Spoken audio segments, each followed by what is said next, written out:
उज्जल जलधि तरंगा तब शुभ नामे जाहे जय हे भारत भाग्य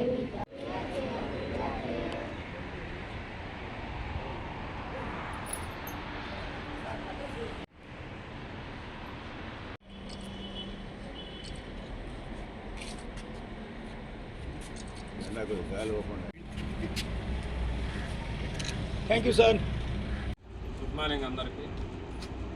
ముఖ్యంగా మనం ఈరోజు ఇక్కడ అసెంబ్లీ అవ్వడానికి కారణం మనం భారతదేశానికి 77వ గణతంత్ర దినోత్సవాన్ని జరుపుకుంటున్నాం.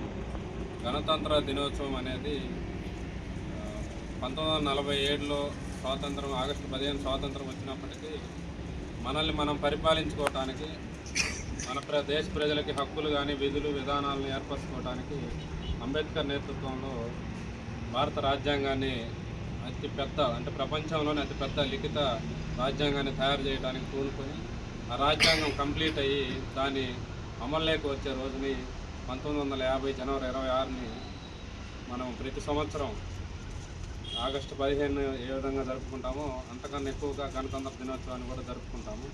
ముఖ్యంగా గణతంత్ర దినోత్సవం కారణం ఏంటంటే భారతదేశ ప్రజలందరూ ఐకమత్యంతో ఉంటూ దేశ అభివృద్ధిలో పాల్పంచుకుంటూ ఎటువంటి భేదాభిప్రాయాలు లేకుండా సమానత్వం ఉండాలని దాంట్లో ఉన్న సారాంశం. కాబట్టి దేశ ప్రజలందరూ ఐకమత్యంగా ఉంటూ దేశాభివృద్ధిలో పాల్పంచుకొని అందరూ కూడా హ్యాపీగా ఉండాలని ఎవరి హక్కులు వాళ్ళు కల్పించుకొని దేశం పట్ల విధులు బాధ్యతలతో మెలగాలని తెలియజేయటం కోసమే మనం ప్రతి సంవత్సరం ఎంతోమంది స్వాతంత్ర సమర యోధులు ప్రాణాలు అర్పించిన తర్వాత మాత్రమే ఈ స్వాతంత్రాన్ని మనం చూసాము. ఎందుకంటే ఒక 200 సంవత్సరాలు విదేశీయుల పాలనలో భారతదేశం ఎన్నో ఇబ్బందులు పడి మన మాన ప్రాణాలు కోల్పోయిన తర్వాత మాత్రమే ఈ స్వాతంత్రం వచ్చింది. కాబట్టి దానికి గుర్తుగా మనం స్వేచ్ఛగా బ్రతకడం కోసం ఏర్పరచుకున్న రాజ్యాంగ అమలు రోజుని ఈ గణతంత్ర దినోత్సవం జరుపుకుంటున్నాం. కాబట్టి